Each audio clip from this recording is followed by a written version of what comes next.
നമസ്കാരം, press line ന്യൂസിലേക്ക് സ്വാഗതം.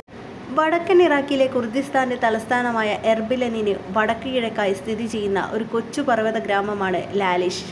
ലോകമെമ്പാടും 7 ലക്ഷം അനുയായികളുള്ള പുരാതനമായ യസീദസിന്റെ തറവാടാണ് ഈ നാട്. ഈ ഗ്രാമം മൊത്തത്തിൽ ഒരു ദേവാലയ സമുച്ചയമാണ്. മുസ്ലിങ്ങൾക്ക് മക്ക പോലെയും ക്രിസ്തുമതക്കാർക്ക് ജെറുസലേം പോലെയും പവിത്രമാണ് യസീദികൾക്ക് ലാലിഷ്. മതവിശ്വാസികൾക്ക് മാത്രമല്ല, ആർക്ക് വേണമെങ്കിലും ഇവിടെ സന്ദർശിക്കാം.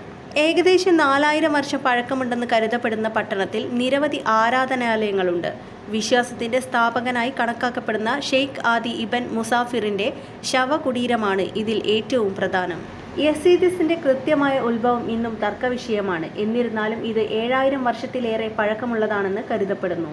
പ്രകൃതി മാതാവിനോടുള്ള ബഹുമാനവും ഇവരുടെ പ്രത്യേകതയാണ്. ഇവിടുത്തെ ആരാധനാലയങ്ങളുടെ വാതിൽക്കൽ ഒരു കറുത്ത പാമ്പിനെ കൊത്തിവെച്ചത് കാണാം.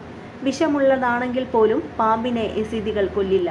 മക്കയിലേക്ക് പോകുന്ന മുസ്ലിങ്ങളെ പോലെ യസീദികളും ജീവിതത്തിൽ ഒരിക്കലെങ്കിലും ലാലിഷിലേക്ക് തീർത്ഥാടനം നടത്താൻ ബാധ്യസ്ഥരാണ്. കുർദിസ്ഥാനിലോ ഇറാഖിലോ താമസിക്കുന്നവർ വർഷത്തിൽ ഒരിക്കലെങ്കിലും ഇവിടം സന്ദർശിക്കണം. തീർത്ഥാടകരായാലും സന്ദർശകരായാലും ഇവിടെ സന്ദർശിക്കുമ്പോൾ എളിമയുള്ള വസ്ത്രധാരണമായിരിക്കണം. ചെരുപ്പുകൾ ഉപയോഗിക്കാൻ പാടില്ല. ആരാധനാലയങ്ങളുടെ തൂണുകൾക്കും മരങ്ങൾക്കു ചുറ്റും തൂങ്ങിക്കിടക്കുന്ന സിൽക്ക് സ്കാർഫുകളിൽ ഗിരക് കെട്ടുന്നതാണ് പ്രശസ്തമായ യസീദി പാരമ്പര്യം. ഉദ്ദിഷ്ടകാര്യം മനസ്സിൽ പ്രാർത്ഥിച്ചുകൊണ്ട് ഓരോ കെട്ടും ഇടാം. 7 മാലാഖമാരെ പ്രതിനിധീകരിച്ചുകൊണ്ട് 7 വ്യത്യസ്ത നിറമുള്ള സ്കാർഫുകളിൽ ഇങ്ങനെ കെട്ടുകൾ ഇടാം. മുന്നേ ഇങ്ങനെ കെട്ടിയിട്ട സ്കാർഫുകളിൽ ആരെങ്കിലും അഴിച്ചാൽ അത് കെട്ടിയിട്ട ആൾക്ക് അവരുടെ ആഗ്രഹങ്ങൾ പൂർത്തീകരിച്ച് നൽകുമെന്ന് യസീദികൾ വിശ്വസിക്കുന്നു. വെറും 25 നിവാസികൾ മാത്രമാണ് ഈ പട്ടണത്തിലുള്ളത്. ആരാധനാലയങ്ങളുമായി ബന്ധപ്പെട്ട് ഉപജീവനം കഴിക്കുന്നവരാണ് ഇവർ. ലാലിഷിലെത്തുന്ന ഓരോ യസീദിയും ഇവിടുത്തെ പവിത്രമായ മണ്ണ് കൈവശം വയ്ക്കണമെന്നാണ് വിശ്വാസം. യസീദികളുടെ ശവസംസ്കാര ചടങ്ങുകളുടെ പ്രധാന ഭാഗമാണ് ഈ മണ്ണ്.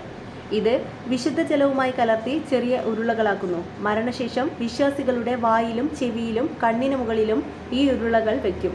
മരിച്ചയാൾ പരലോകത്തെത്തുമ്പോൾ ചിലവാക്കാൻ എന്ന സങ്കല്പത്തിൽ ശവപ്പെട്ടിയിൽ നാണയങ്ങൾ വയ്ക്കുന്നതും ഇവരുടെ പതിവാണ്.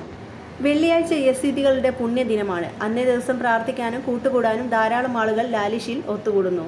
പുറമേ നിന്നെത്തുന്ന സഞ്ചാരികൾക്കും തീർത്ഥാടനത്തിനെത്തുന്നവർക്കും ഊഷ്മളമായ സ്വീകരണമാണ് ഈ സമയത്ത് ലഭിക്കുന്നത്.